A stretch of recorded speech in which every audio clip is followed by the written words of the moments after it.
Check out carmarshal.com. The link is in the description. They help support us. Hey, Charlotte County. This is Charlotte County Cop Watch, and this is another story I need to do a comment on. As you've seen, I've been doing Cop Watch here for years, and Charlotte County has a city in it called Punta Gorda, and in fact, actually, both of them were doing this. We passed medical marijuana here because it's God's grass. If He made it, it can't be that goddamn bad. And all these places are trying to ban it, man. And it's insane. It's because policing for profit here is so damn big and a money-making scheme. It's not even funny. So this Nazi prick, Howard Koenig, the dick prick himself, unconstitutional. Oh my God. So many bad words, it's not even funny. Anyways, wow. He kept banning this, and then you know what I think pushed this over? The old farts here. A ton of them are freaking from the 60s and 70s when they used to smoke this crap. They know it's fine. They know it's safer than freaking alcohol. So they finally lift the ban. And here's your example of how fucked up this is. I had a customer the other day that, she's from Canada. She goes, yeah, marijuana is legal. I was like, that is awesome. You guys are doing way better than us. and she goes, yeah, isn't that messed up how my doctor can give me Oxycontin, a freaking opioid pill, and it's 99 cents a pill. To get your medical marijuana card down here, it costs hundreds of dollars just to get freaking weed. And this prick does not care about you, your health, how it can help your health. It's all about policing for profit. They finally lift the ban, but you know and I know they're still going to fuck with you and say, oh, it's not yours. You didn't get it from this smoke. Oh, it's endless. It's really sick, man.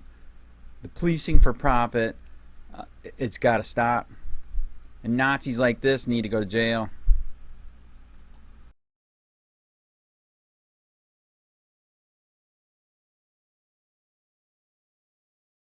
Punta Gorda lifts medical cannabis ban. By Jonathan Shoyes. Staff writer. Punta Gorda Vice Mayor Gary Wine said Wednesday that Punta Gorda should have lifted its ban on medicinal marijuana treatment facilities sooner. I wish I would have moved forward earlier.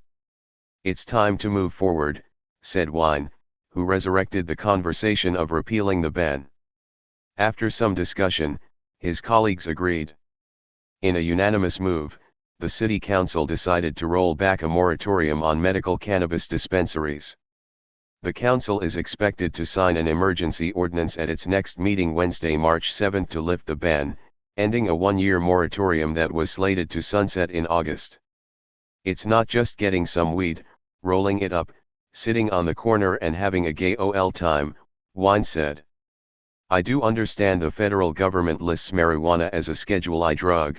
It's arbitrary, from my perspective. There's sufficient evidence, I believe, to show this is beneficial. We have a demographic here in Charlotte County and in Punta Gorda, in particular, that can benefit from this. Reinforcing his case, Wine said medical cannabis is an applied scientific medicine under the guidance of a doctor. He added it's a quality-controlled substance. Upon enacting the ban, the council signaled the embargo likely wouldn't last a year as the city waited for the state to fix flaws in its medical marijuana law. State law leaves local governments little control in the medicinal cannabis discussion, mandating municipalities either treat medical marijuana treatment centers the same as pharmacies or outright ban them. Initially, many choose the latter, banning dispensaries until cities and counties gained a firmer grasp of the law and, in part, pushing back against an attempt to limit local authority. To date, 3,166 bills have been filed in both chambers with 10 measures addressing medical marijuana reform. None have gained significant traction. And with more attention shifted to gun reform in the wake of a mass shooting a week ago at Marjory Stoneman Douglas High in Parkland, it's uncertain if medical cannabis reform will pick up steam this session. As much as I hope, state legislature, will do something, I don't think they will, said Mayor Rachel Kiesling, who's also the 11th District Director at Florida League of Cities, FLC. According to an FLC State House update, Kiesling said state lawmakers are waiting on the federal government to make changes to marijuana laws before it passes additional measures.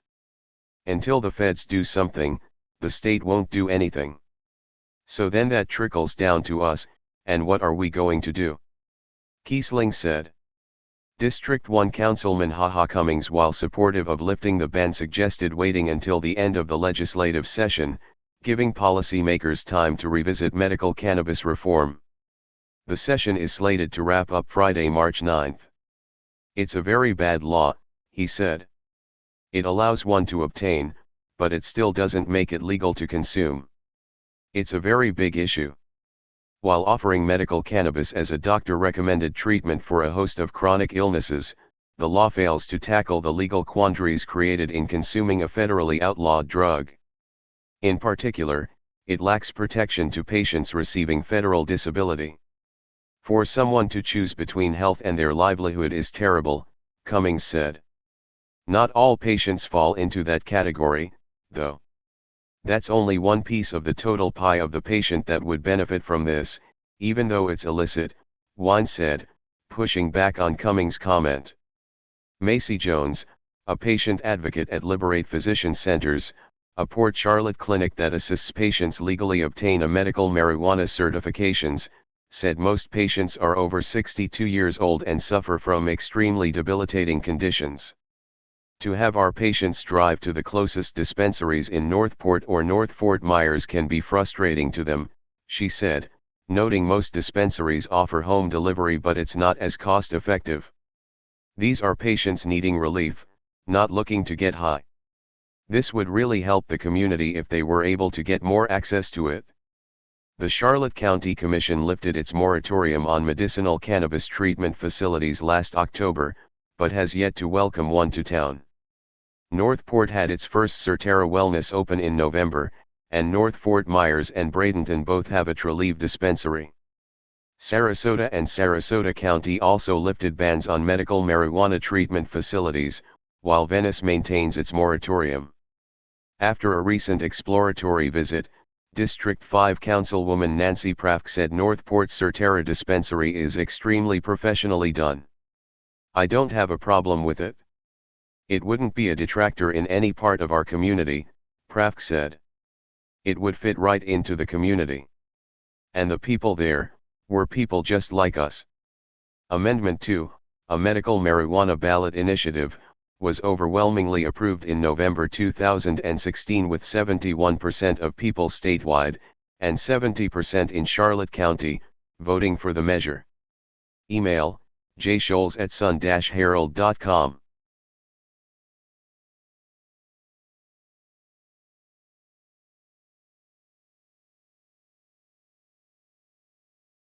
County, this is Charlotte County COPWATCH, and I wanted to explain what fair use is.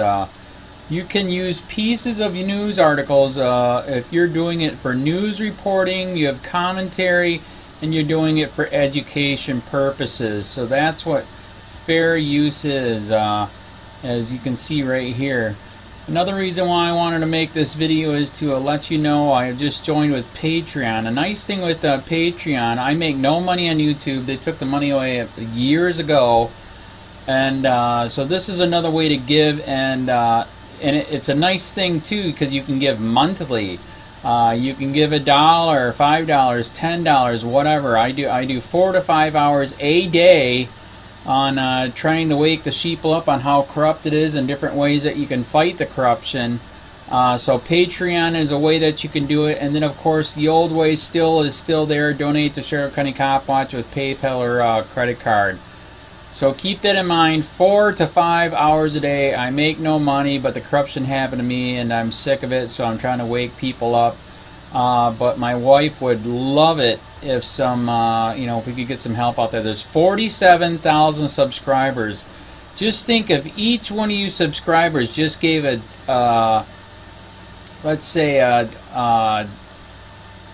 actually yes, $1 a month. 47,000 subscribers gave $1 a month. That would be awesome. That's not going to happen. But anyways, That would be great if it did happen, but you know, do the math in your head. Just think about it. Like I said, 4 to 5 hours a day. I get no money from YouTube. YouTube has gone nuts. You can't do anything anymore. They're taking the money away everywhere. So these are a couple different ways that you can still help out with all this time that I put in. And as you know, I'm in a special situation where, you know, at least I can do it. You know, 4 to 5 hours a day. We have a cleaning company during the day. That's what allows me to do this, and we're debt free. So this is my hobby.